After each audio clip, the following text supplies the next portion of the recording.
Hi, we've been enjoying a lot of books by Jan Brett, and I have one called Hedgie's Surprise.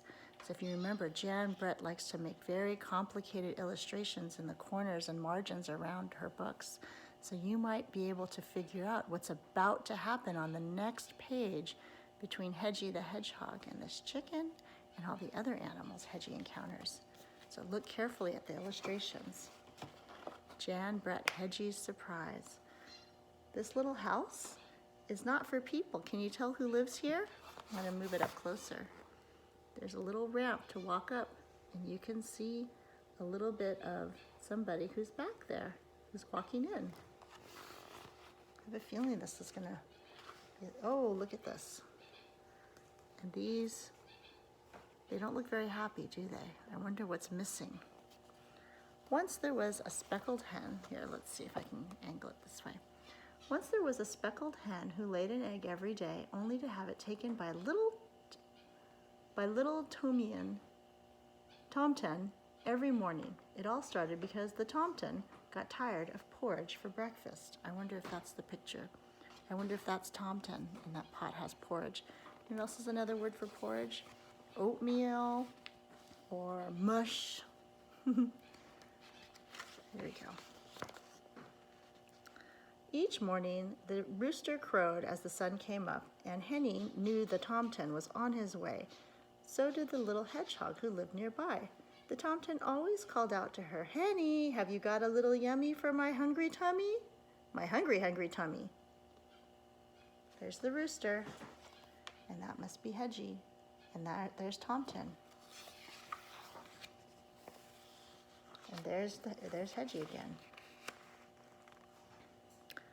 The Tomten climbed into the hen house, took Henny's warm, smooth egg, and ran off to cook it in his kettle, sprinkle it with salt, and gobble it down. Then he fell fast asleep in the hayloft until evening. I wonder what this pot is going to do. What part of the story is the pot going to be in? Let's see. Henny didn't like the Tomten taking her eggs, but she put up with it until one morning when she saw Goosey sail forth, smiling and bowing, with a stream of piping goslings following her. Baby geese are called goslings. Oh, and look, there's Tomten. What is Tomten doing? He must be up in the hayloft.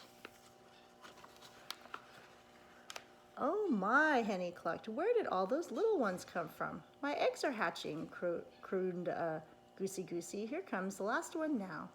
From that moment on, Henny wanted a brood of peeping ducks of her own, but how could she stop the Tomten from taking her eggs? Oh, look who's awake from their nap.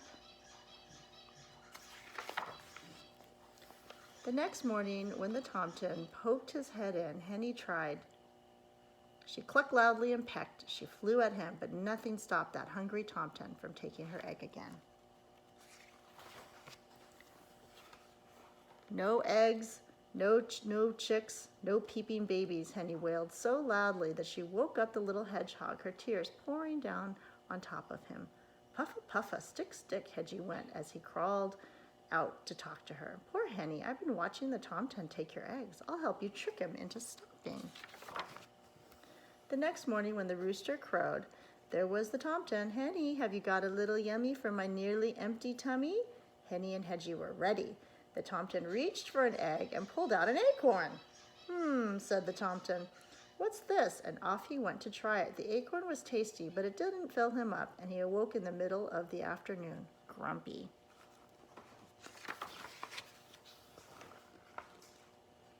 The next time the Tomten arrived looking for an egg, he found a bright red strawberry. It looked bigger than the acorn, so he ran off to cook it. The strawberry was jammy and sweet, but it only filled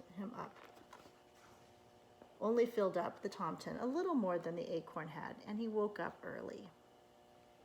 Look at all those strawberries that Jan Brett has illustrated cross stitches of in the corners.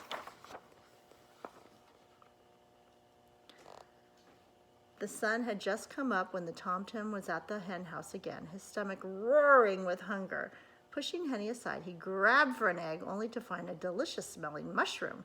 He raced off to cook it, and as scrumptious as it was, he woke up with his little tummy growling for more. Where do you think all the eggs have gone?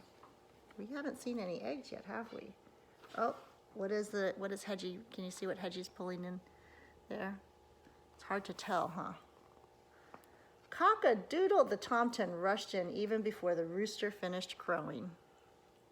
Henny, have you got something for my hollow tummy? This time he found a smooth, round potato, even bigger than an egg. He cooked it quickly, swallowed it down, and went back to his hayloft. He woke up at sunset only half full. The tomten had had enough. Henny, he shouted, tomorrow I want an egg for breakfast and nothing else. If I don't find one, I'll eat you up instead. Oh, look at this. You know what that is? I think Jan Brett is trying to let us know what could happen to Henny. Henny was scared.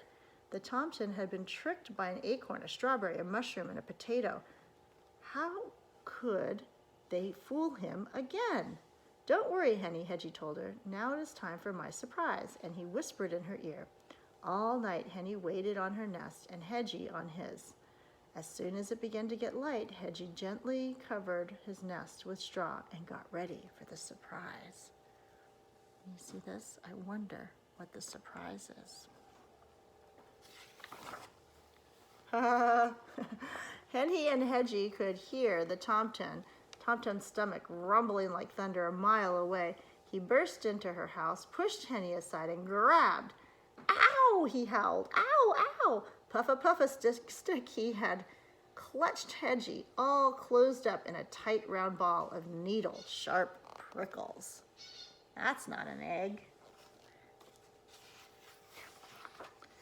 Henny and Hedgie listened as the tomten ran home, yowling. Thank you, Hedgie, Henny said, looking at her dear friend. I'm sure that tomten won't be back here again for breakfast, but what I can't figure out is, where have you hidden my eggs?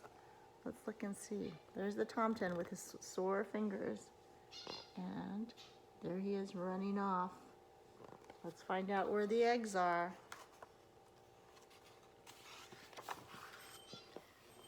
Just then, oh my goodness, look. Just then, Henny heard a little peep. Then another coming from Hedgie's nest. She looked over and saw the straw begin to move. 5 baby chicks peeked out of their shells and fluffed up their down. As Henny settled down with her babies nestled around her, the tomten's mother was in the hayloft making breakfast for her hungry tomten. He looks pretty happy, doesn't he? Here's the last page. Hedgie, Hedgie, Hedgie, you are full of surprises, Henny cried as she led her baby chicks out into the sunshine. But the little tomten didn't hear a word. He was sound asleep, his tummy full of tasty porridge. Look, here he is, leaving the hen house with an egg. I hope you like that story.